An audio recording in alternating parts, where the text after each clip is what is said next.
Okay, so if you want to treat your own knee meniscus tear, this is one of the best resources out there. I tore my knee meniscus, now what? It gives you just about every answer to every question you had when you tear your knee meniscus.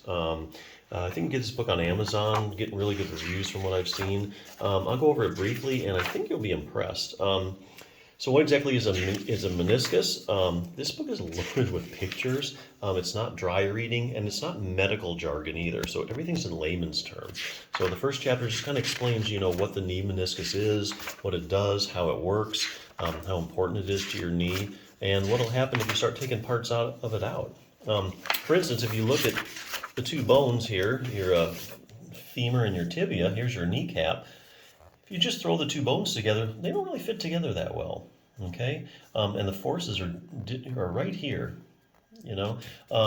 So obviously, if you allow a lot of force there, that's where you're going to get a lot of wear and tear.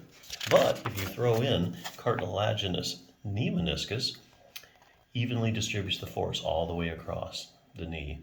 Now, if you get taking pieces of this thing out, you're going to redistribute these forces. It's going to be more concentrated in certain areas. Every time you take a step, go upstairs, start walking, jumping, any of that stuff, you're going to start concentrating forces in specific areas, and that's where you're going to wear your cartilage down early. And that's really the big takeaway there. You start messing with the meniscus by taking pieces away, you're going to set yourself up for early arthritis.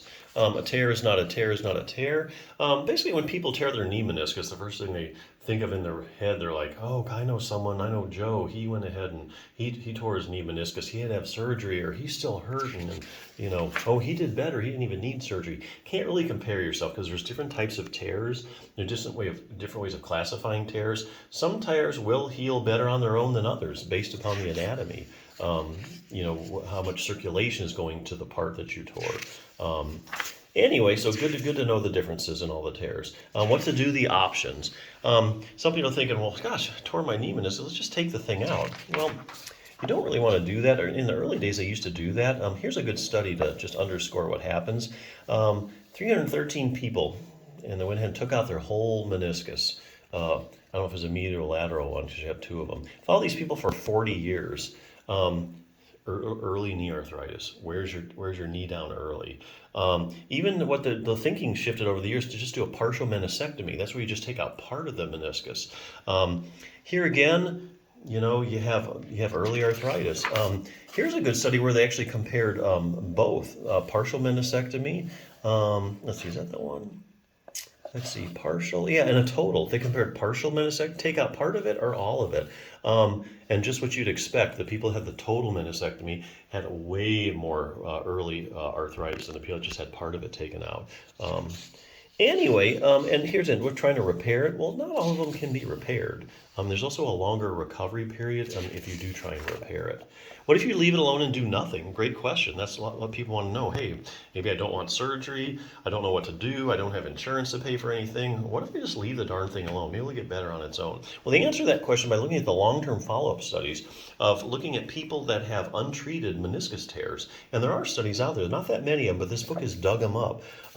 Here's like 47 people that had a meniscus tear on MRI, and they went ahead and they followed them over time. And then say, hey, what happens? Does it get better? Can it heal itself? What happens over time?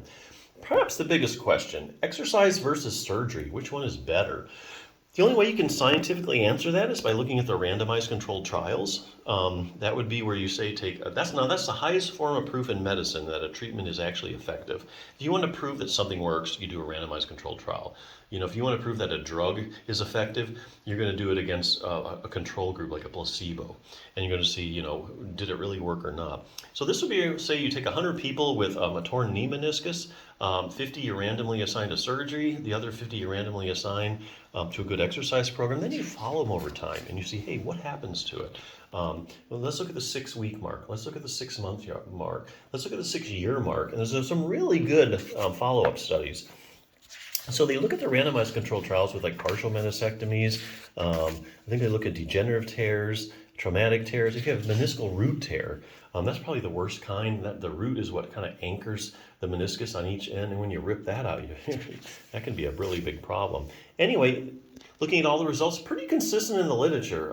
This book has went through all of it, synthesized the results. your first option you really should do is exercise, especially with the partial meniscectomies, which is what happens most of the time. They take part of it out. Whether you do exercise or you do surgery, you're going to end up at the same place over time. Anyway, so acute tear, sometimes you can't walk. This book will cover that. Maybe you need a cane, show you how you get around better, upstairs, out of a chair, how to ice your knee properly, show you how to decrease the temperature, get rid of the inflammation, and then has a really good exercise program. It's got 3 different levels, a beginning, intermediate, and advanced. Which is appropriate because there's not one program that's going to fit everybody, because you may have an acute tear, you can hardly move your knee. So you're going to want to get rid of the stiffness until you get that inflammation out. And you need some low-level exercises, so that's what the beginning one is for. And then some people have a tear and they can still move their knee pretty good, and you can start with the intermediate or advanced. Or if you just want to prevent a problem, you can just do the advanced program.